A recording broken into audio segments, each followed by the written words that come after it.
Friends, आज lesson 5 Alice in Wonderland इसका translation हम देख रहे हैं।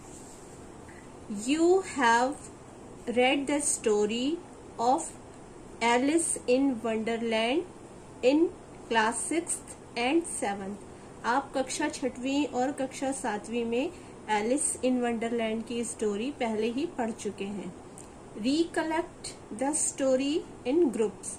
आप अपने दोस्तों के ग्रुप में उन स्टोरीज को फिर से सुनाइए और रिकलेक्ट कीजिए, याद कीजिए। Share one of your dreams with your classmates.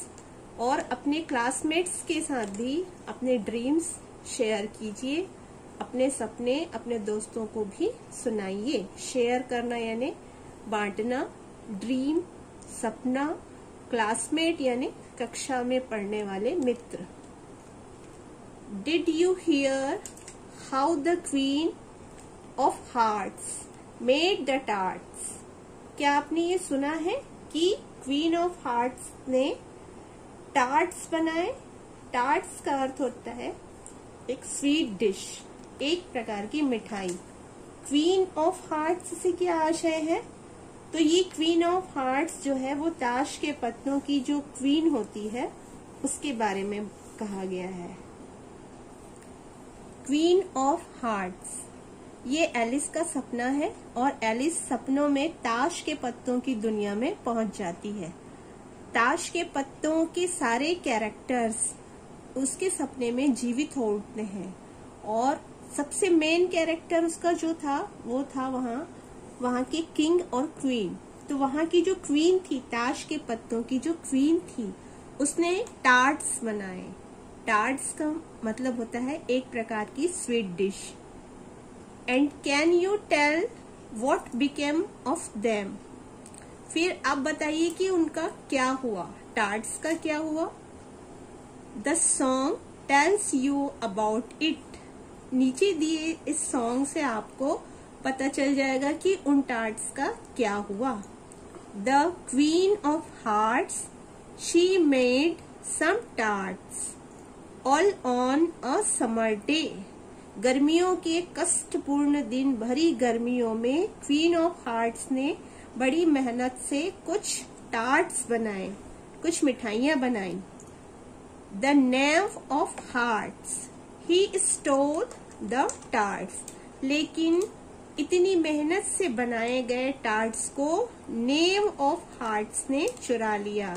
Naive of hearts से मतलब है जैसे ताश के पत्तों में किंग और क्वीन होते हैं, वैसे भी गुलाम का भी एक कैरेक्टर होता है। उसी कैरेक्टर को यहाँ कहा गया है नेव ऑफ हार्ट्स। और दूसरे शब्दों में इसे कह सकते हैं हम एक डिसऑनेस्ट पर्सन, यानी एक बेईमान व्यक्ति जो था उसने क्वीन ऑफ हार्ट्स के द्वारा बनाए टार्ट्स को चुरा लिया। Why was Alice called as a witness? ये तो हुई चोरी, लेकिन एलिस को विटनेस के तौर पे बुलाया गया। विटनेस का मतलब होता है गवाह। तो गवाह कहाँ पहुंची? कोर्ट में। वो जो चोरी का केस था वो कोर्ट में पहुंच गया और एलिस को उस चोरी के बारे में गवाही देने के लिए वहां कोर्ट में बुलवाया गया। And took them clean away just because there was a little song about the naive.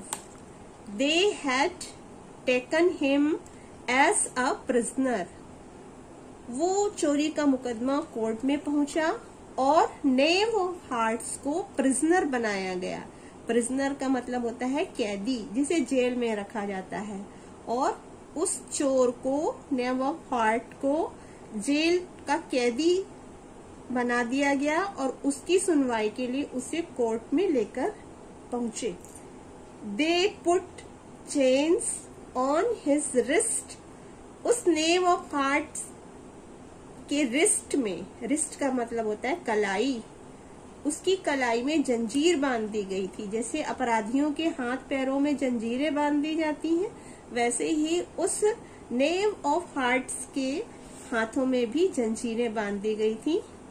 And brought him before the king of hearts, और उसे किंग ऑफ हार्ट्स के सम्मुख ले जाया गया।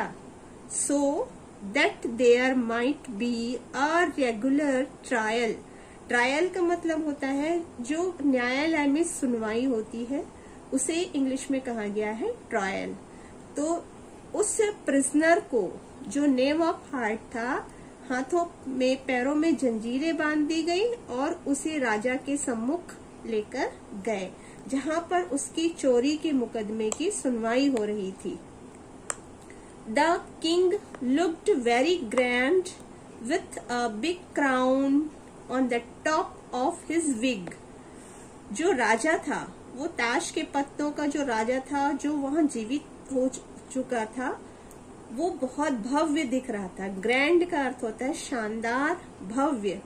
उसने एक बड़ा सा क्राउन पहन रखा था on the top of his wig, और उसने विग भी लगा रखी थी। पहले उसने विग पहन रखी थी, विग के ऊपर एक बड़ा सा क्राउन लगाया हुआ था, और जिसके कारण वो बहुत शानदार दिख रहा था। विग का मतलब होता है नकली बाल, और क्राउन का अर्थ होता है मुकुट। But he had to wear them both so that people might know he was a judge as well as a king।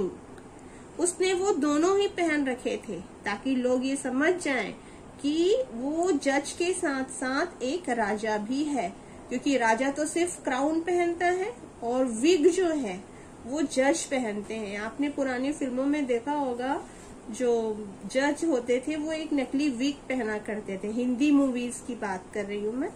तो वैसा ही विग उसने भी पहन रखा था, जो अंग्रेजों के जमाने के जज पहना करते थे, और उसके ऊपर उसने मुकुट भी पहन रखा था। शायद ऐसा इसलिए किया गया था कि लोग ये समझें कि राजा और जज दोनों का पार्ट एक ही व्यक्ति कर रहा है।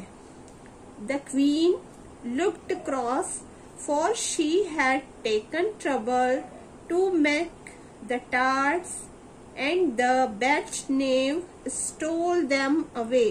और रानी भी वहां बैठ के प्रतीक्षा कर रही थी, देख रही थी कि उसके मुकदमे का क्या होता है और उस नेम ऑफ हार्ट का क्या होता है, जिसने उसकी बड़ी मेहनत से बनाए टार्ट्स को चुरा लिया था और भाग गया था। The white rabbit stood near the king, read out the song to tell everybody what a bad name he was, and to decide whether he was guilty or not guilty।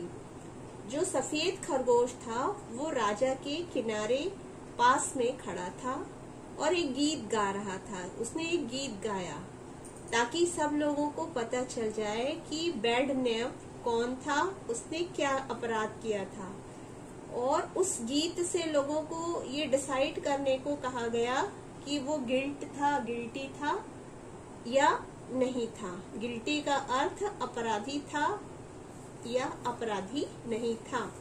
Alice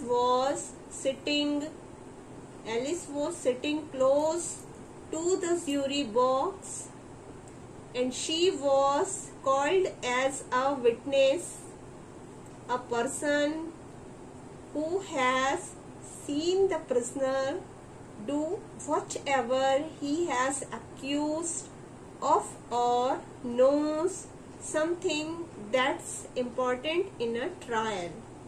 Alice jury box के नजदीक ही खड़ी थी। Jury box का मतलब होता है जहां पर ज्यूरी बैठती है। And she was called as a witness, और उसे गवाह के तौर पर बुलाया गया।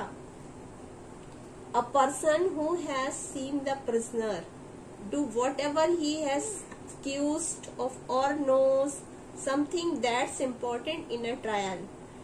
विटनेस उसे कहते हैं जो गवाह देता है, यानी कि जिसने जो अपराध किया है उसके बारे में कोई भी इंफॉर्मेशन देने के लिए जिस व्यक्ति को बुलाया जाता है उसे कहते हैं विटनेस। तो एलिस को इसीलिए बुलाया गया था ताकि वो बता सके कि वाकई में नेव ऑफ हार्ट्स ने टार्ट्स चुराए थे या नहीं। उसके बयान के आधार पे ही यह तय होता कि जो नेव ऑफ हार्ट्स है वो दोषी है या नहीं। Who stole the tarts? तो फिर वो टार्ट्स किसने चुराए थे? But Alice did not know anything about it. लेकिन एलिस को उस बारे में कुछ भी नहीं मालूम था। Why in the world did they want her to be a witness? She thought. उसने सोचा कि आखिर उसे इस दुनिया में गवाह के रूप में क्यों बुलाया गया है जब उसे कुछ पता ही नहीं है। वर्ल्ड का मतलब होता है विश्व, दुनिया। The rabbit blew his trumpet and shouted out Alice.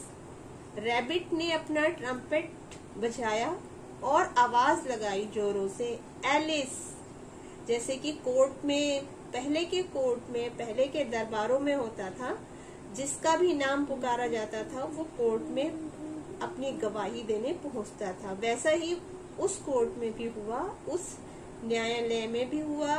Rabbit ने वहां पर एक ट्रम्पेट बजाया और आवाज लगाई कि एलिस हाजिर हो। And Alice jumped up in great hurry. अपना नाम सुनते ही एलिस कूद पड़ी और जल्दबाजी में आगे बढ़ी। हरी का मतलब होता है शीघ्रता, जल्दबाजी।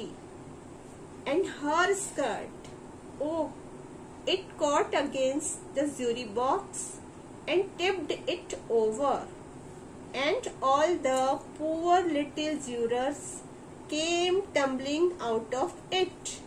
और उसकी स्कर्ट ज्यूरी बॉक्स में फंस गई और उसकी ज्यूरी बॉक्स में फंसने से, उसके स्कर्ट के ज्यूरी बॉक्स में फंसने से जितने छोटे छोटे ज्यूरर्स वहां बैठे थे वो सारे एक के ऊपर एक लुढ़क कर गिरने लगे। जो वहां के ज्यूरर्स थे वो भी तो ताश के पत्ते ही थे, क्योंकि वो ताश के पत्तों की ही दुनिया थी। और वहां के जो ज्यूरर्स थे यानी कि जो छोटे जज थे वो भी ताश के पत्ते ही थे। और स्कर्ट के फंसने के कारण वो सब एक दूसरे के ऊपर लुढ़कने लगे। Alice picked them all up again very carefully. Alice ने उन्हें फिर से सावधानी पूर्वक उठाकर रखा। केयरफुली यानी सावधानी पूर्वक, पिक्ड यानी उठाया।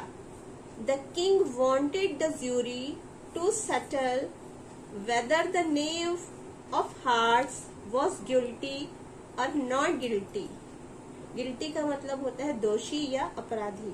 किंग ये जानना चाहते थे कि जज ये तय करे कि वाकई में जो नेव ऑफ हार्ट्स है वो दोषी है या कि नहीं। The queen wanted to punish them. और रानी ये चाहती थी कि उसे सजा मिले। पनिश मतलब दंड। The naive first of all But Alice. So Alice said, stuff and nonsense. Alice नाराज हुई, उसने कहा stuff and nonsense. The queen said, off with her head. Just what she always said when she was angry. जब Alice ने कहा stuff and nonsense, रानी भी नाराज हो गई। उसने कहा off with her head. ऐसा वो तब कहती थी जब वो बहुत नाराज हो जाया करती थी। एंग्री का मतलब होता है क्रोधित। So Alice replied, who cares for you? You are nothing but a pack of cards. तो एलिस ने भी जोर से जवाब दिया, तुम्हारी परवाह कौन करता है? केयर यानी परवाह। तुम केवल एक कार्ड का टुकड़ा हो और कुछ भी नहीं। जब एलिस ने कहा स्टफ एंड नॉनसेंस तो रानी बहुत नाराज हो गई। उसने कहा ऑफ विथ हर हेड, अपना चेहरा यहाँ से हटा लो, अपना मुंह घुमा लो और यहाँ से दफा हो जाओ। ऐसा वो तब कहती थी जब वो बहुत नाराज होती थी। उसकी ऐसी बातें सुनकर एलिस भी नाराज हो गई। उसने रिप्लाई किया, रिप्लाई यानी जवाब देना। Who cares for you? तुम्हारी परवाह कौन करता है? You are nothing but a pack of cards. तुम केवल एक कार्ड का टुकड़ा मात्र हो। So they were all angry. इसलिए वो सब बहुत नाराज हो गए। And flew up into the air. और हवा में इधर उधर उड़ने लगे। Then they all came tumbling down again. और फिर से वो एक दूसरे के ऊपर लुढ़कने लगे, गिरने लगे। All over poor Alice, just like a shower of rain. और वो बेचारी एलिस के ऊपर बारिश की बूंदों की तरह गिरने लगे। कौन गिरने लगे? तो वो तो कार्ड के पत्तों की दुनिया थी। राजा भी कार्ड ही थे और रानी भी कार्ड ही थी, और उनके सारे जो जजेस थे वो भी कार्ड ही थे, ताश के पत्ते ही थे। उनकी सारी प्रजा भी कार्ड ही थी।